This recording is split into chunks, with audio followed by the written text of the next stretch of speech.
Now, what is structural isomerism? Structural isomerism is that phenomena in which organic compounds or hydrocarbons which have the same molecular formula, इनका molecular formula same होता है, लेकिन structure जो होता है, structural formula जो होता है वो differ होता है, तो ऐसे इसको हम बोलते हैं isomerism. ठीक है. So definition I have written over here. हम example लेंगे एक अल्केन का, that is pentane. Pentane is having molecular formula C5H12, यानी इसमें 5 कार्बन एटम है और 12 हाइड्रोजन.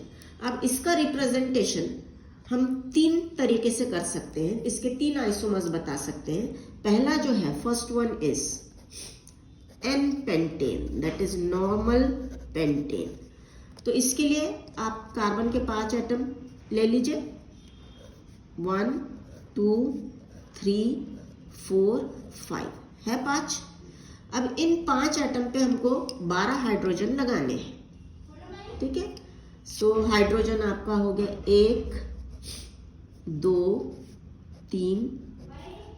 ठीक है, ये 3 हाइड्रोजन, ये चौथा आ गया. कार्बन की वैलेंसी सेटिस्फाई होना चाहिए. यहाँ पे भी 1 2 3 और ये 4 हो गए. 6 हाइड्रोजन हो गए आपके. अब बचे कितने? 6. तो देखिए 1 2 3 4 5 और 6 हो गया आपका स्ट्रेट चेन कंपाउंड. ये हो गया आपका straight chain compound, that is normal pentane. ठीक है, ये एक स्ट्रक्चर हो गया पेंटेन. अब हम क्या करते हैं, इन द नेक्स्ट स्ट्रक्चर, जो सेकंड स्ट्रक्चर हम बताएंगे, that will be called as isopentane और ब्रांच स्ट्रक्चर. क्या बोल रहे हैं हम? आइसोपेंटेन. मॉलिक्यूलर फॉर्मूला सेम है C5H12, लेकिन अरेंजमेंट जो है वो चेंज हो जाता है. अब अरेंजमेंट कैसा चेंज हो रहा है ये ध्यान रखो. आइसोपेंटेन में हम क्या करते हैं कि ये जो आपका स्ट्रेट चेन स्ट्रक्चर जो है, यहाँ से I will write it again, या यहाँ से हम क्या करते हैं कि ये वाला जो स्ट्रक्चर है इसको उठा लेते हैं और बीच के कोई भी कार्बन एटम पे आप उसको अटैच कर दीजिए. सिर्फ याद रहे कि आखिरी कार्बन एटम पे नहीं चेंज होना चाहिए. तो ये पूरा आप यहाँ से, सपोज यहाँ आपको डालना है इधर, तो नेचुरली ये जो हाइड्रोजन एटम है वो कहाँ आ जाएगा? इस तरफ आ जाएगा. तो देखिए अब ये structure straight chain pentane, isopentane कैसा बन गया. ठीक है, फिर से हमको क्या करना है, ये कार्बन एटम को छोड़ देना है. 4 कार्बन एटम ले रहे हैं, 1 2 3 4 हो गया. हमको ये last carbon atom with its hydrogen उठा के सेकंड वाले कार्बन पे लगा देना है. So I am showing it with this.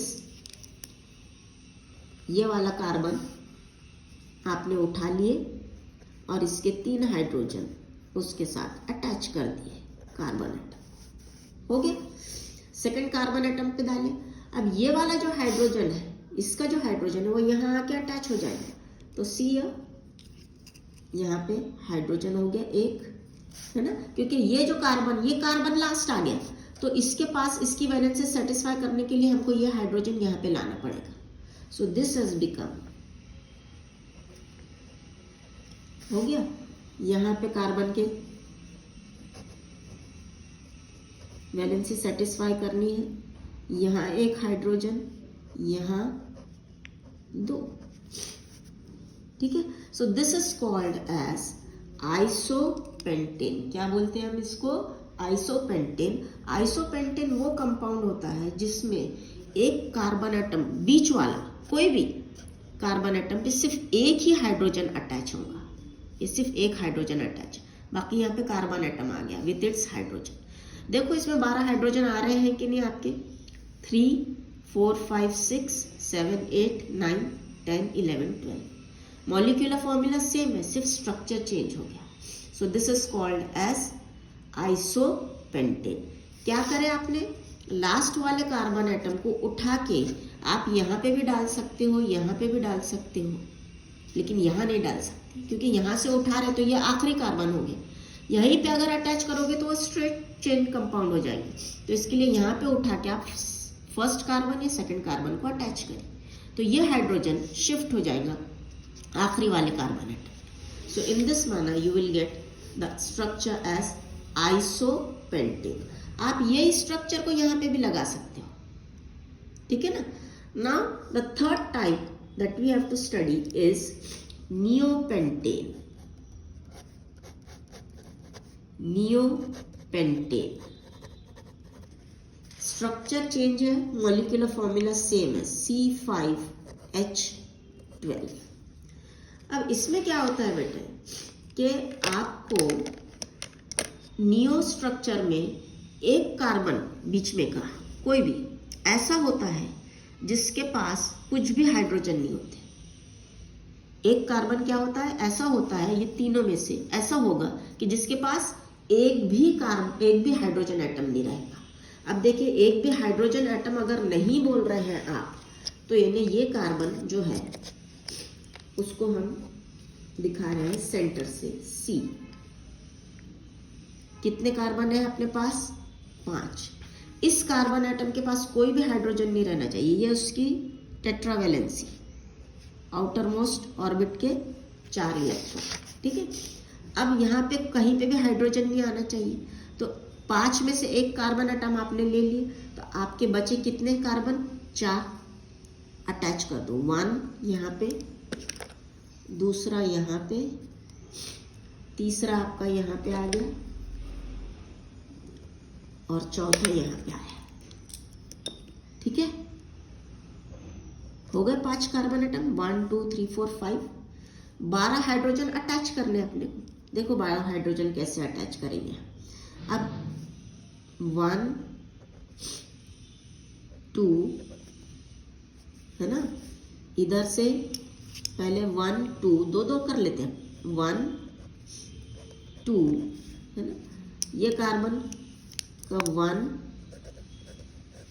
2, ये कार्बन का आपका जो है 1 और 2। कितने हाइड्रोजन हो गए अब आप गिन लो, 2 4 6 8। कितने चाहिए आपको, 12।